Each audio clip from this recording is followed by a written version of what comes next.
All right, what's up, ladies and gentlemen? Let's get straight into this video. Today, we're going to be talking about Ethereum and where I believe the price is going to go. We're going to do a quick technical analysis on Ethereum. But before we get into this video, quick government risk disclaimer. I am not a financial advisor, and the information that you hear in this video is not financial advice.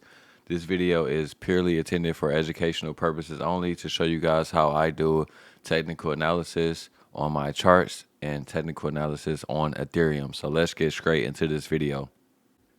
All right, you guys. So here I have the Ethereum chart pulled up, and the first thing that we're going to be doing is taking a look on the monthly time frame. So I don't have all of my levels boxed out, you guys, so you guys will have to work with me a little bit on this video. But I do believe that this on the 6-month chart, because some of you may have watched my live stream videos where I was just doing the 6-month chart only, and I was looking at things from a higher time frame, and I was pretty much saying that these levels down here is going to be like liquidity, right? That's what I'm going to be looking at. Now, obviously, I don't think Ethereum is going all the way back down to $1,000, but I do think that we're going to see a bit of a retracement, and mainly because on the 6-month chart, you guys can see that we have worked up inside of this 6-month wick right here. But as you guys can see, none of these bodies are closing inside of this zone right here, right? So that is a indication of bearish price action. And then when we drop down into the 1-month time frame, you guys can see that, for the last 3 months, we have been selling off with Ethereum. All right. The one of the most key levels that we can look at for now, right? I would do a swing low to swing high up here using my Fibonacci tool, using this swing low all the way up to this swing high, right? As you guys can see, this fair value gap is not completely inside of discount, right? So for those of you who do not know how we use discount and premium zones, essentially what we do is we find a range from swing low to swing high, or swing high to swing low. And then within that range, right? So let's say if we're trying to buy everything under this yellow line right here, which is the 50% level of this range, is going to be what I will call a discount zone.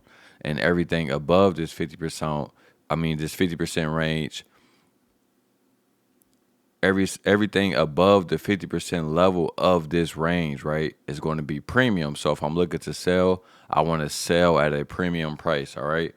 So the reason why this is important is because I am not going to be using this fair value gap right here to read price. I'm going to be using this inversion fair value gap from the monthly time frame that you guys see I have shaded in this red box right here. So I'm going to be seeing how price wants to behave once we, get on top of this inversion fair value gap. And then as soon as we get down to the 2800s, 2900s, I want to see how much price is going to want to hold, because if we do not hold price, then obviously the next thing that we're going to be looking at is just a little bit of a gap in here. And this is all the way down to the 2100s, you guys. So as you guys can see, before on the monthly time frame, we had some liquidity down here, right? We had this small little 1-month fair value gap, right? I'll zoom in. All right, we had a 1-month fair value gap down here, just a little bit of a gap. And then as you guys can see, we did bounce off of this gap one time. And then we went away from that gap. So Ethereum could be bullish, but there's some things that have to happen with Ethereum, right? First, we have to see how price is going to behave inside of this monthly inversion fair value gap, which is essentially under the 2900 price, right? This monthly inversion fair value gap sits between the 2500 and the 2900 price, all right? So I want to see how price is going to bounce around once it get below 2900, and then this could potentially act as a breakaway gap on the monthly time frame, but we really have to wait and see what's going to happen as price continues to pull back down into these new levels, all right? So that's going to be what I'm pretty much looking for on Ethereum. I don't think Ethereum is going to have as much of a pullback as Bitcoin, but I am going to be looking to get inside of Ethereum myself. I actually wanted to get in back here when it was like at 1400s, but I just wasn't quick enough to get this entry right here, you guys. I wasn't quick enough, but I wish I would have got this entry at 1400s. Now we may see one last good pullback into, the mid to low 2000 area before we can potentially seeing a potential breakout for Ethereum. And this is all just based on the 1 month chart, you guys. That's the chart that I'm looking at right now. The 1 month chart, as you guys can see on the weekly, we are looking pretty clean on the weekly as well. I'm not really seeing any reason for us to really want to have to go back below 1400, to be honest, with Ethereum. So that's what I'm going to be looking for Ethereum, you guys. You guys let me know what you think in the comments below. Be sure to like this video, subscribe to the channel if you haven't already.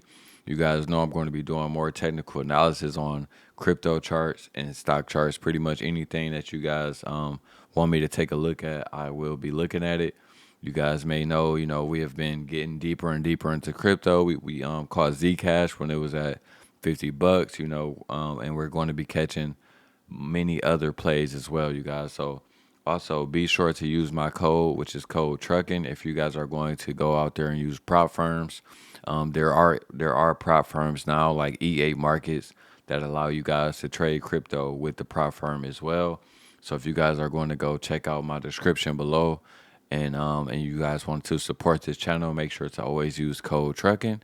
And I will see y'all in the next video, man. Peace out.